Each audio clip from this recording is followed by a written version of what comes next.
route pour progresser avec ses 23 000 véhicules. C'est l'opération Market. Market Garden, ce plan conçu par le maréchal Montgomery, Eisenhower ne l'a accepté que du bout des lèvres. Il le juge trop audacieux, mais s'il réussit, il peut considérablement raccourcir la guerre. La percée par la Hollande rejoint plusieurs objectifs. Elle doit anéantir les positions allemandes qui empêchent toujours l'utilisation du port d'Anvers. Or, il est urgent de trouver une alternative au ravitaillement des troupes depuis la Normandie, qui est à 700 km.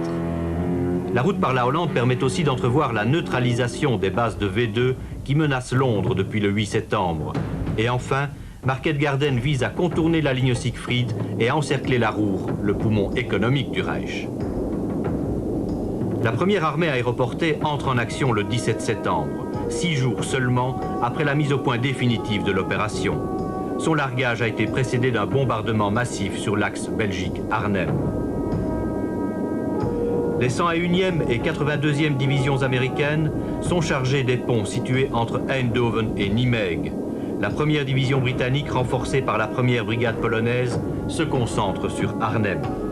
Si tout se passe comme prévu, les opérations aéroportées doivent garantir l'arrivée en 3 jours de la 2e armée britannique à Arnhem.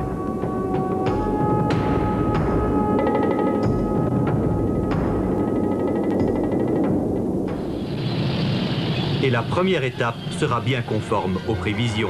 Seul l'enthousiasme de la population d'Eindhoven libérée semble pouvoir freiner une marche triomphale.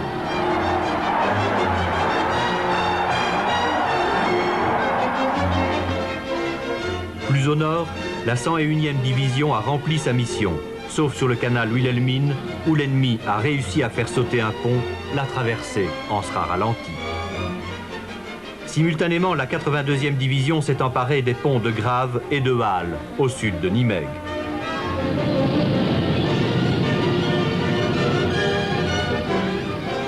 La route semble ouverte, et pourtant la chance est en train de tourner. Les escarmouches se multiplient, les Allemands s'accrochent au pont de Nimègue, il faudra 4 jours pour les en déloger. La progression s'essouffle.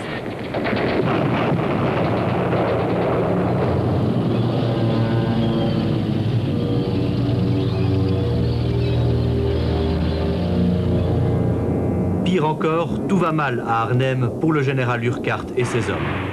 D'abord, les paras-britanniques ont été largués à 13 km des ponts par crainte d'une riposte trop vive de la DCA.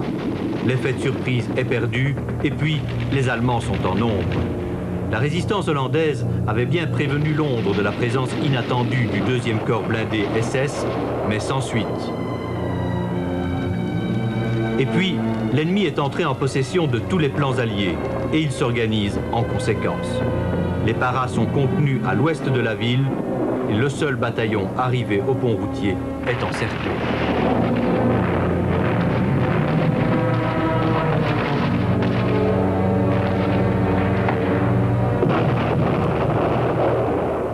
La crainte de nombreux généraux alliés se confirme. Ce pont-là était trop loin, la 2e armée ne l'atteindra jamais. Elle est toujours bloquée à 16 km du but par des combats violents. Et les renforts allemands bénéficient en première ligne des parachutages alliés.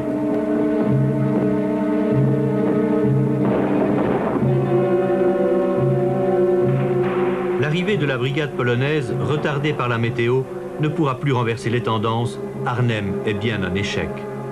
Dans la nuit du 25 au 26 septembre, l'ordre de repli est donné. On avait demandé aux paras de résister 2 jours, ils en ont tenu 8. 7000 hommes sont tués, blessés ou faits prisonniers, et 3000 seulement refranchiront le Rhin. La route de Berlin ne passera pas par la Hollande, et Arnhem ne sera libéré que 7 mois plus tard, à 3 semaines de la fin de la guerre.